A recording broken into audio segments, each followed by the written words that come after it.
الرحمن الرحیم، آپ نے جب بھی پراپرٹی خریدنی ہے تو بیانے کے اسٹامپ پر جو بندہ آپ کو پراپرٹی سیل کر رہا ہے، مرد ہے یا خاتون ہے،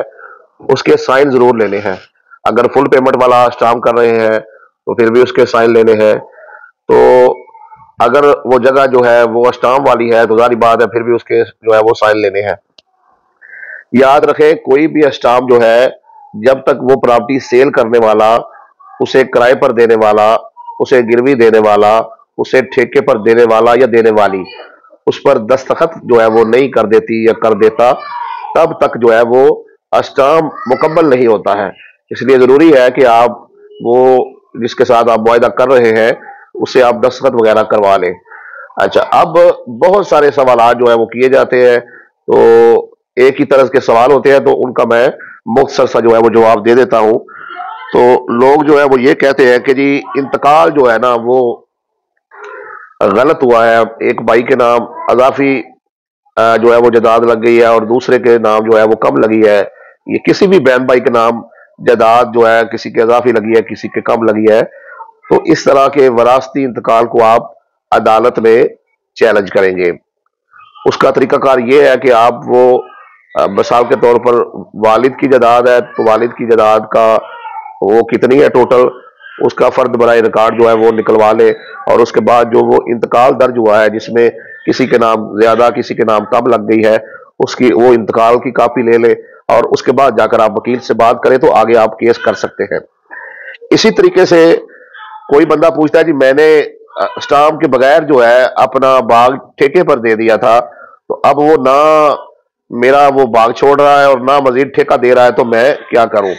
تو اس کے لیے بھی بھائی آپ کو عدالت کی طرف رجوع جو ہے وہ کرنا ہوگا۔ اسی طریقے سے اگر آپ اپنی پراپرٹی جو ہے وہ کرائے پر دیتے ہیں، آپ کی دکان کرائے پر دی تھی، اس کا معاہدہ کیا تھا،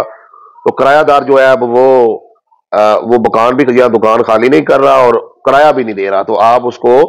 بازریہ عدالت جو ہے وہ خالی کروائیں گے۔ بعض دوست کیا کرتے ہیں، چند لوگ جو ہے وہ ساتھ پکڑتے ہیں اور جھگڑا کرنا شروع کر دیتے ہیں، یہ بات غلط ہے، یہ طریقہ کار غلط ہے، اس میں آپ کا نقصان ہو سکتا ہے۔ اور ایسے بہت سارے واقعات ہیں کہ کرایہ دار کرایہ نہیں دے رہا تھا اور مالک مکان جو ہے وہ اس کے گھر چلا گیا ہے، تو الٹا کرایہ دار نے کوئی ایف آئی آر کروا دی ہے۔ تو آپ آئین اور قانون کے دائرے میں رہ کر جو ہے وہ کام کریں۔ اسی طریقے سے بعض دفعہ کہا جاتا ہے جی مشترکہ جگہ ہے اور اس کی تقسیم جو ہے وہ نہیں ہوئی، اور جو ایک بندہ ہے وہ فرنٹ پہ قبضہ کر کے بیٹھا ہے، تو جی آپ اس کو تقسیم کروانے کے لیے جو ہے وہ کیس کر سکتے ہیں، اور انشاءاللہ تعالی جو ہے وہ جگہ تقسیم ہو جائے گی۔ تو یاد رکھیں، پراپرٹی کا کسی بھی قسم کا کوئی مسئلہ ہے، مثال کے طور پہ کرائے کا مسئلہ ہے، ٹھیکے کا مسئلہ ہے، یا پراپرٹی کو کسی نے نقصان پہنچا دیا ہے، آپ نے مکان کرائے پر دیا ہوا تھا، تو آپ نے اس وقت لکھا تھا کہ یہ جس حالت میں دیا جا رہا ہے اسی حالت میں واپس لیا جائے گا، تو جاتے ہوئے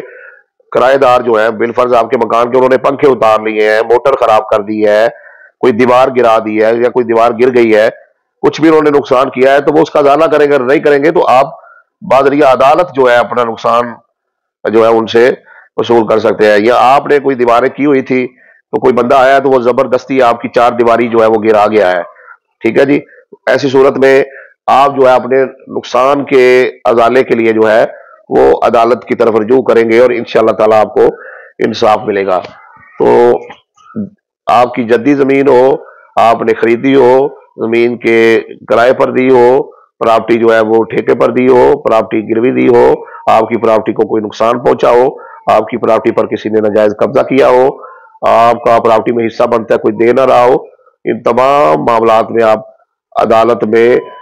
رجوع کر سکتے ہیں، اور عدالت کے ذریعے جو ہے وہ آپ کو چاہیے کہ آپ انصاف حاصل کریں، نہ کہ اپنے زور بازو پر آپ جھگڑا شروع کر دیں اور اپنا بھی نقصان کریں اور اگلے بندے کا بھی نقصان کریں۔